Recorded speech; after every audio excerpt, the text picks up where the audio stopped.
Assalamualaikum warahmatullahi wabarakatuh. Perkenalkan, nama saya Mewan dengan NIM 2236013. Di sini saya akan menjawab UAS e-commerce dengan dosen pengampu Ibu Rina Arirohmah, MPD.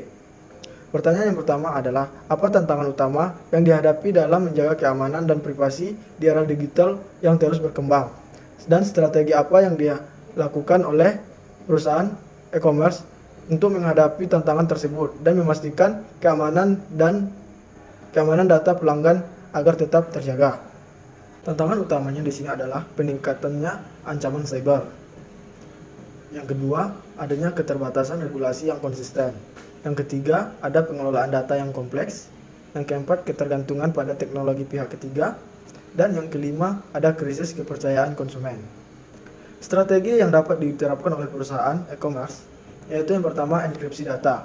Menggunakan enkripsi data yang kuat untuk menjaga data pelanggan, baik itu data masuk ataupun data yang untuk disimpan. Dengan enkripsi data, maka data konsumen semakin terjaga ataupun mengurangi risikonya dari serangan. Yang kedua, di sini ada penerapan kebijakan privasi yang jelas. Perusahaan perlu mengadopsi kebijakan privasi yang transparan dan mudah dipahami oleh pelanggan. Ini ada pemantauan dan deteksi ancaman secara real time, yaitu dengan menggunakan sistem deteksi ancaman. Dan perusahaan juga melakukan pengecekan secara berskala. Yang keempat, di sini ada peningkatan keamanan infrastruktur, yaitu memperbarui atau mengelola perangkat keras dan perangkat lunak secara rutin untuk memastikan bahwa sistem tetap aman. Kemudian selanjutnya, penggunaan teknologi backline. Beberapa perusahaan e-commerce mulai mengeksplorasi penggunaan backend untuk peningkatan transparansi dan keamanan transaksi data. Yang terakhir, yaitu menggunakan protokol pengamanan transaksi pembayaran. Baik, pertanyaan yang kedua yaitu jelaskan tantangan privasi dan keamanan yang dihadapi perusahaan e-commerce saat mengumpulkan dan menganalisis data konsumen. Bagaimana perusahaan dapat mengatasi tantangan ini sambil tetap mematuhi standar regulasi yang berlaku.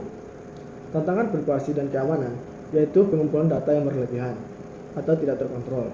Yang kedua, risiko kebocoran data dan serangan cyber. Ketiga, pengolahan data yang tidak transparan, penyimpanan dan pengolahan data yang tidak efisien. Kemudian di sini strategi untuk mengatasi tantangan privasi dan keamanan, yaitu pertama, mengadopsi prinsip pengurangan data. Contohnya ialah mengumpulkan data yang hanya diperlukan untuk memproses transaksi. Yang kedua di sini dengan cara enkripsi data dan keamanan berlapis.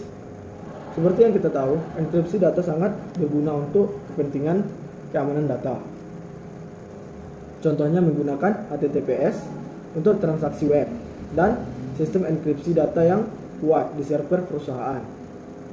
Yang ketiga di sini adalah implementasi pengendalian akses atau autentikasi yang kuat. Contohnya menerapkan MFI untuk akses ke akun administratif dan sistem internal perusahaan. Yang keempat di sini menerapkan kebijakan privasi yang jelas dan transparan.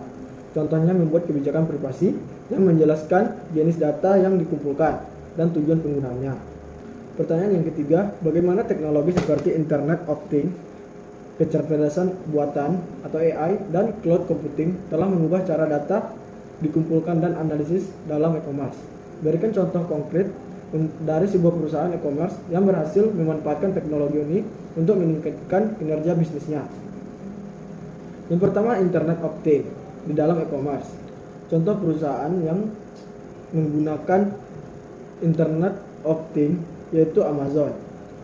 Amazon memanfaatkan Internet of Things di dalam Amazon Web Service, dan di gudang mereka menggunakan perangkat Internet of Things untuk memantau inventaris secara otomatis.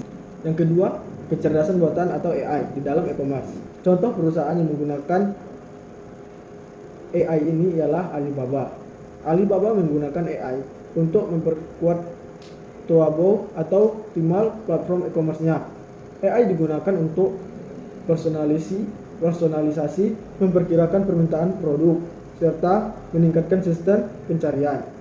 Yang ketiga di sini ada cloud computing dalam e-commerce.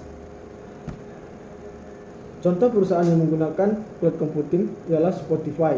Spotify, platform e-commerce yang memungkinkan pedagang untuk membuat toko online, memanfaatkan cloud computing untuk menyediakan infrastruktur yang scalable kepada pengguna mereka. Cukup sekian dari saya akhiri. Assalamualaikum warahmatullahi wabarakatuh.